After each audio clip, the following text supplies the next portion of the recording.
الإدارة الأهلية، والسيد وكيل ناظر الأهل الفلاتة عيسى إدريس عضو المجلس، والسيد وكيل أمير السلامات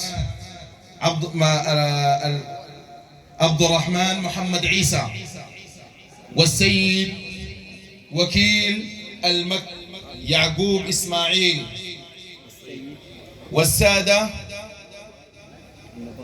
قيادات الشرطة بولاية الخرطوم والمحلية، محلية أنبدة، والسادة كل إدارات وجهاز الأمن، والسادة الضيوف الذين لم أذكرهم، السلام عليكم ورحمة الله تعالى وبركاته.